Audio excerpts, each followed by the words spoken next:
Welcome to Land of the Bible. I'm David Sussman, your personal tour guide here in the land of Israel. And in today's episode, we are going to explore Israel's military cemetery of Mount Herzl.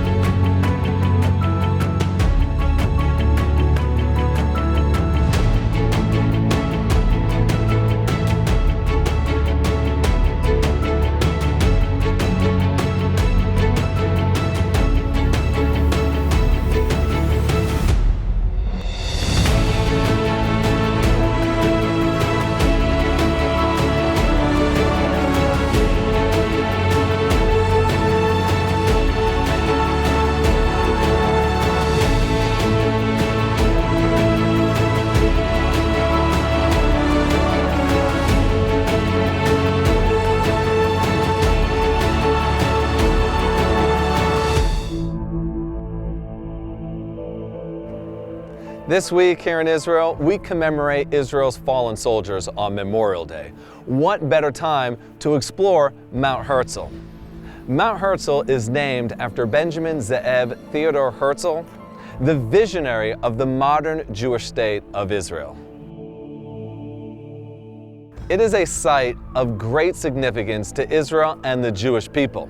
It is the resting place of some of the great leaders of the nation of Israel. Theodor Herzl, born Benjamin Ze'ev Herzl, was an Austro-Hungarian journalist, playwright, political activist, and writer. He was one of the fathers of modern political Zionism. Theodor Herzl formed the World Zionist Organization and promoted Jewish migration to the land in an effort to establish a Jewish state in our ancient homeland, the land of Israel. Herzl studied law at the University of Vienna, but his true passion was in writing. After graduation and a short stint practicing law, he forged a new profession with his passion for writing as a journalist. It was here that his understanding for the Jewish people's need to ascertain their freedom, independence, and to acquire a fighting force of their own took shape while covering the Alfred Dreyfus affair in Paris, France. Alfred Dreyfus was a French army captain who was falsely accused and later exonerated for espionage. At the sentencing, Herzl heard the chants of the crowd in Paris screaming, "Death to the Jews, death to the Jews." Not death to the traitor, but rather death to the Jews. Herzl understood no matter how assimilated the Jewish people may become, there will always be people who will chastise us, try to harm us. He knew at that moment that the Jewish people needed to establish independence in their homeland in Israel. He dedicated the rest of his life to that cause. Unfortunately, Theodor Herzl died at the young age of 44. He was buried in Vienna, Austria. However, in the summer of 1949, his bones were reinterred right here on the top of what will become known as Mount Herzl. Come, let's take a look at his grave now.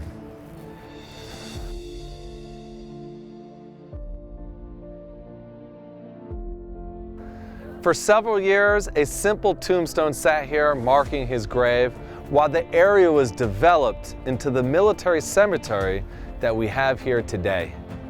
63 entries were submitted into a competition to design his new tombstone. The winning design, a simple granite block with the inscription of his name, Herzl.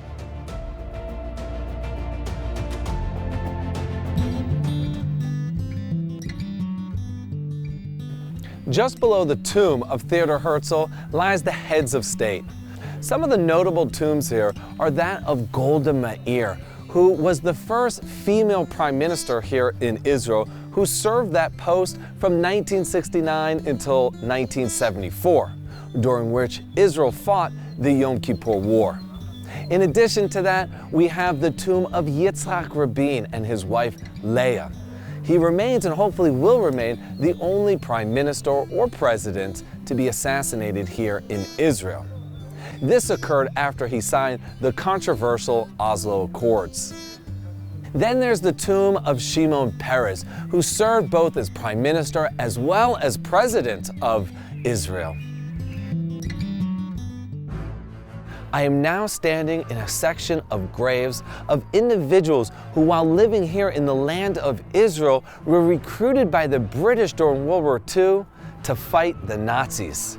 They were trained as paratroopers who could jump behind enemy lines and collect data of the Nazi positions, sending it back to the British, allowing them to bomb those locales. The most famous of these individuals was a woman by the name of Hannah Sanesh, who was originally from Hungary. Her Zionism led her to the land of Israel. Unfortunately, during her fighting, she was captured by the Nazis and tortured. They tried to retrieve whatever information they could get from her. She revealed nothing. So they put her on the firing squad and executed her. But when they tried to blindfold her, she said no. If you're going to murder me, you're going to see the whites of my eyes. After Israel was established, her bones were taken from Hungary and reinterred right here at Mount Herzl.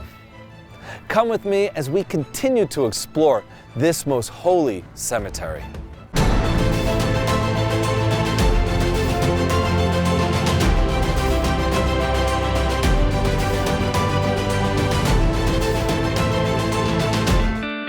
There are moments in life that define you and leave you forever transformed. Like a once-in-a-lifetime journey to the source of your faith. Walk in the steps of Jesus and experience history beyond its words. Sail the ancient Sea of Galilee to the holy shores of the River Jordan. Your journey begins here.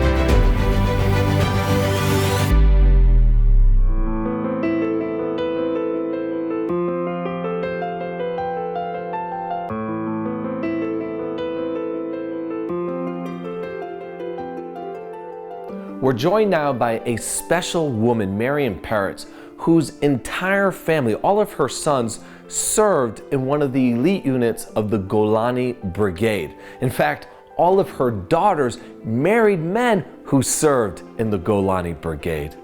Miriam, thank you so much for joining us today. Thank you. Tell us a little bit about your background, your family, where you're from. I was born in Morocco. My parents live in Sahara Desert. They are very, very simple people.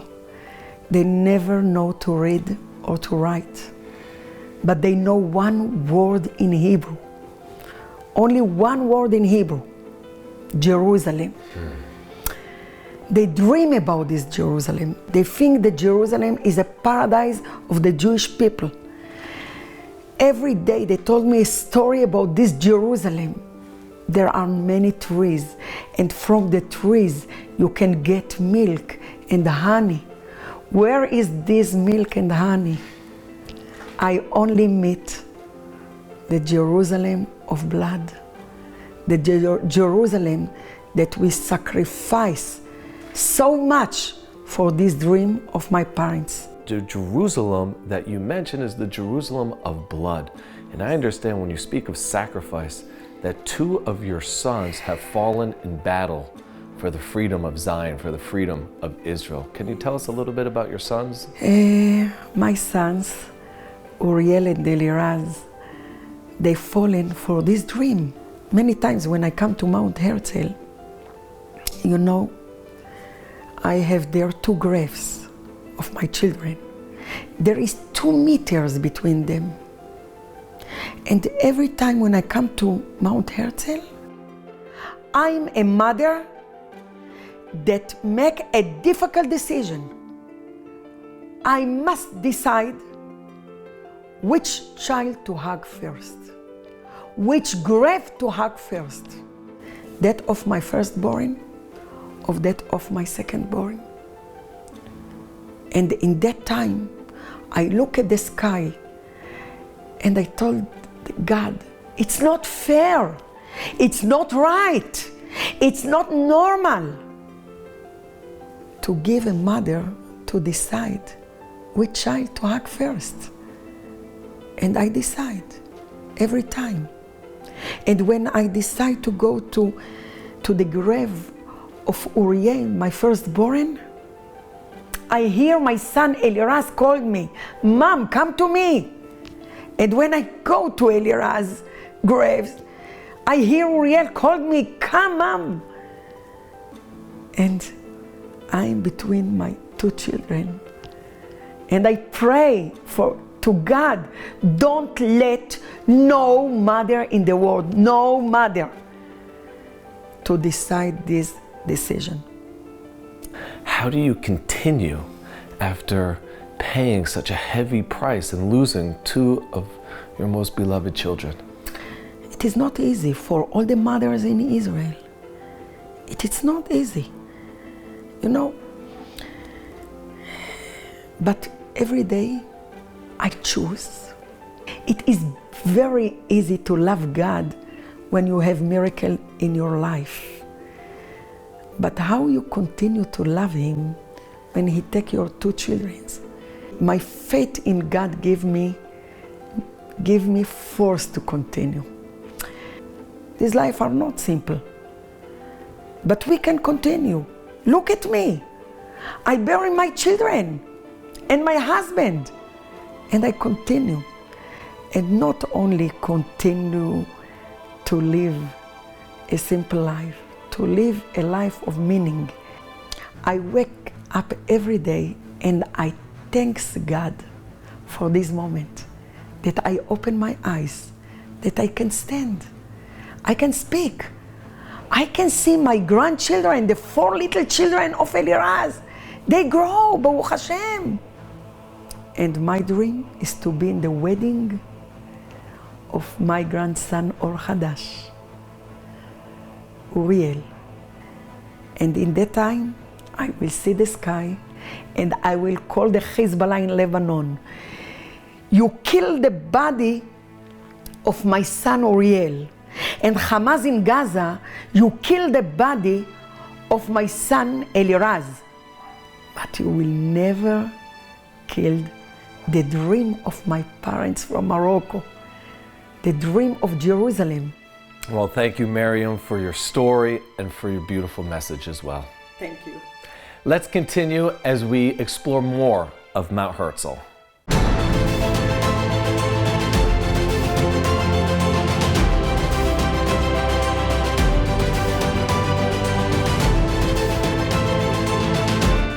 There are moments in life that define you and leave you forever transformed. Like a once-in-a-lifetime journey to the source of your faith. Walk in the steps of Jesus and experience history beyond its words. Sail the ancient Sea of Galilee to the holy shores of the River Jordan. Your journey begins here.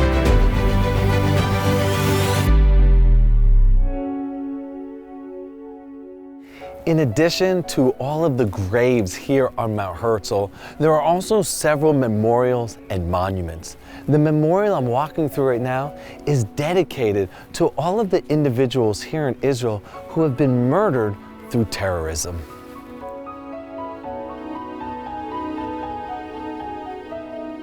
Almost every family here in Israel has been affected by the wars that were fought here or through terrorism. Either a family member or a friend has been injured or killed in action, making Memorial Day here in Israel much more serious than in other parts of the world.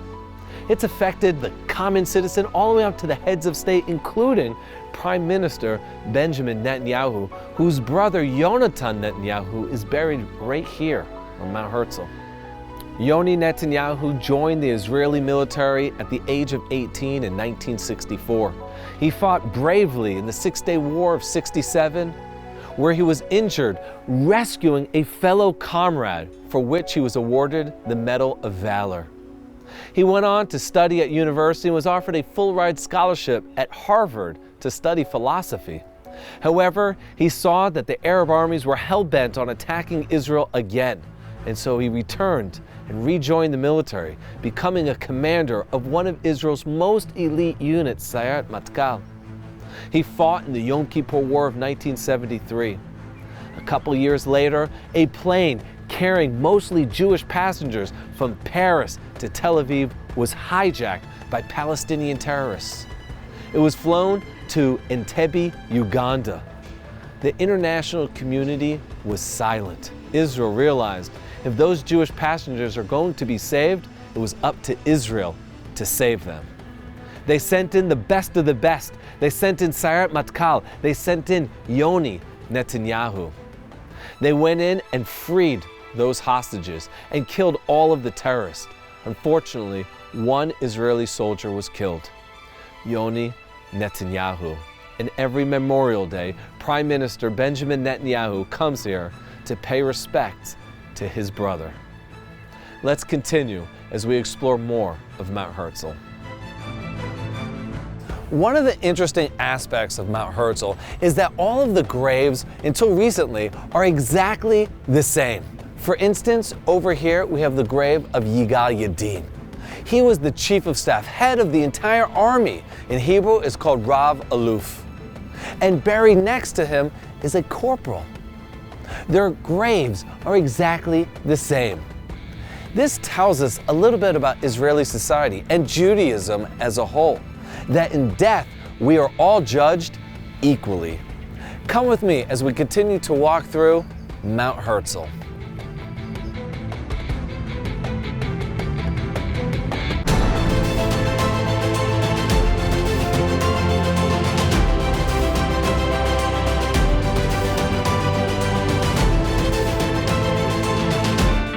There are moments in life that define you and leave you forever transformed.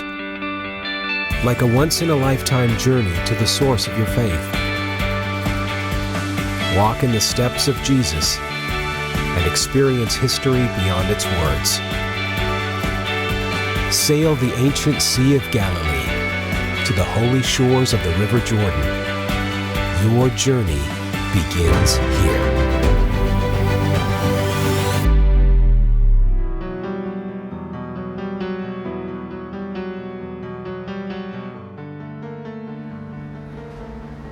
This section here on Mount Herzl is extremely difficult for me to walk through and to guide. Because most of the soldiers who were buried here were killed in action during the Second Lebanon War of 2006, a war in which I fought in. I served in an artillery unit, and we suffered an ambush from Hezbollah. Literally dozens of Katyusha rockets landed all around our position. I almost lost my life in that battle, and coming here, it reminds me how close I came to being buried here alongside these brave soldiers of the IDF. I'm sitting here by Michael Levine, a fellow lone soldier who became a citizen of Israel from the United States of America, the city of Philadelphia, at the age of 18. He used to tell his friends and his family that if you're not willing to risk it all, your dreams will never come true. Well, his dream was to live here in Israel, and he risked it all. He came here and immediately joined its military and went on to serve in one of its most elite units, the Paratroopers Brigade. And it was while serving in that brigade during the Second Lebanon War of 2006 that he was killed by Hezbollah terrorist sniper fire, and his life was taken from him and really from all of us. His parents thought to bring his body back to Philadelphia to have the funeral there with friends and family. After all, he was a lone soldier without family here in Israel. But his twin sister told his parents that Michael's last wish was that if he were killed in action, that he could be buried here in the soil of the land of Israel. They abided by that wish, afraid that there wouldn't be anybody at their funeral, but yet they were shocked to find thousands of people across the entire land of Israel on a work day came here to commemorate, to celebrate the life of Michael Levine. But his memory lives on. And not just through his friends and his family and the people who showed up for his funeral, but through an organization that helps lone soldiers while serving here in the Israeli Defense Forces. Let's visit that center and one of its founders. One of the best ways of honoring the soldiers who have fallen in battle is by supporting the soldiers who are still fighting the good fight today. And that's exactly what they do here at the Lone Soldier Center in memory of Michael Levine. We're now joined by one of the directors, Ari Kulker. Let me ask you a question. I spoke a little bit about Michael Levine at his grave at Mount Herzl. But tell our viewers out there a little bit about the Michael that you know and a little bit what it is to be a lone soldier. A lone soldier is someone who's in Israel who does not have the support of their immediate family while they're in the army. You're never more than an 8-9 hour bus ride away from home, and the army takes advantage of this and sends you home very regularly on leave, whether it's for the weekend, for a day, for 2 days, for a long week, whatever it is, it's constantly to recharge, relax, and be able to come back re-energized. As a lone soldier, you're going home, but you're going home to your empty apartment, where maybe one of your roommates is home, most likely they aren't, and you're basically spending the time by yourself. When we were in the army, Michael and I were in the army, we were roommates here in Jerusalem, and again, we were rarely home at the same time. When we were, he was a very happy person. Everything was smiles. Doesn't matter what part of training we're in, when everyone else was completely bummed out and worn out, he'd just be as happy as could be. It was like a fish in a lake. He just was happy and smiling, and he was wearing a uniform, and he was serving his country and his people, and he just never felt better. Incredible.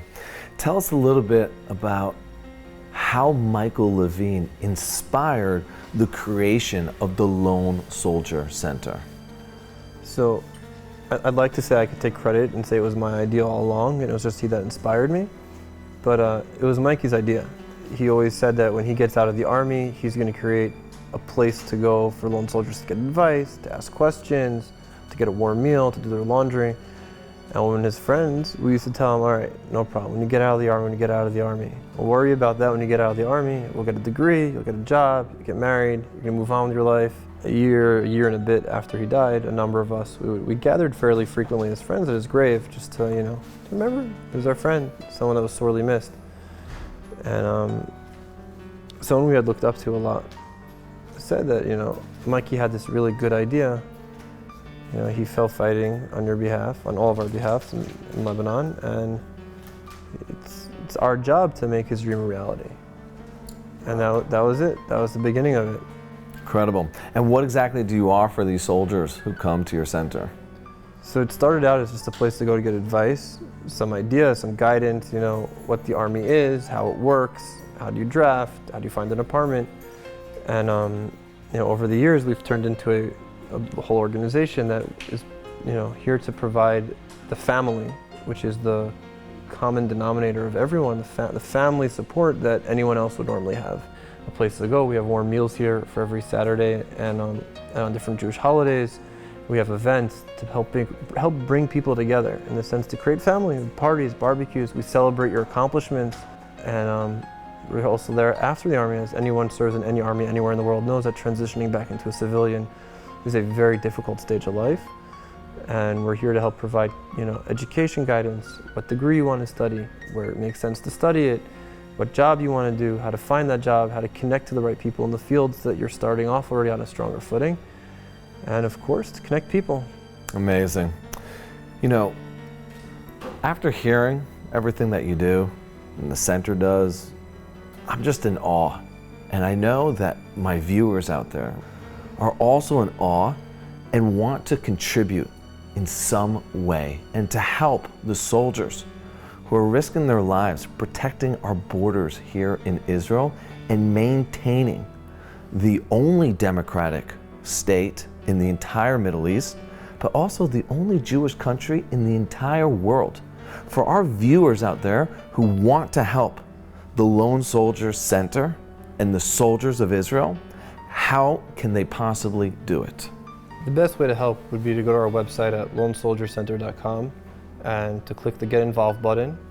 And you can either support us financially, you can have us out to speak, to raise awareness about what the brave young and women are doing over here in order to protect the state of Israel and the Jewish people. And that's the greatest support, I think, that you can do that. There's something very inspirational about that, knowing that there are people all around the world supporting you in what you're doing, and that they want you to succeed. That's incredible. So by hitting that Get Involved button on your website, they can sponsor a barbecue, they can sponsor an event, or just give a donation. Or just give a small donation. We're a very large organization, but we're supported by a lot of small donors all around the world that really believe in us and support in us. Every little bit that comes in makes a huge difference here. Absolutely. Well, Ari, thank you so much. We really appreciate your time and everything that you do here. Thank you for coming in. Folks, I can't implore you enough to Google the Lone Soldier Center in memory of Michael Levine and learn about the great work they do here for the soldiers serving in Israel's defense forces from abroad.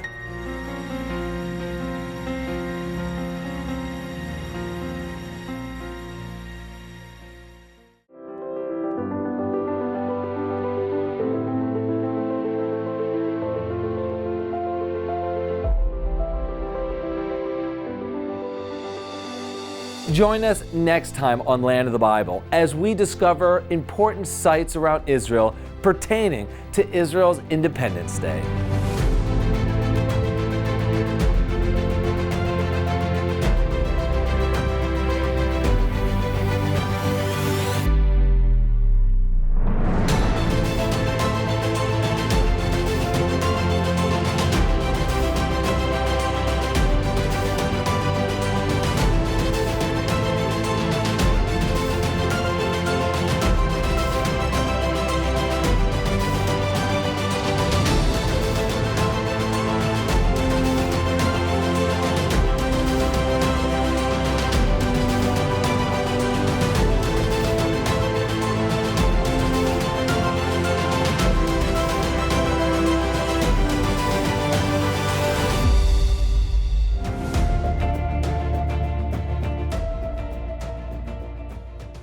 Thank you for watching Land of the Bible. Remember, I'm David Sussman, your personal tour guide here in the land of Israel.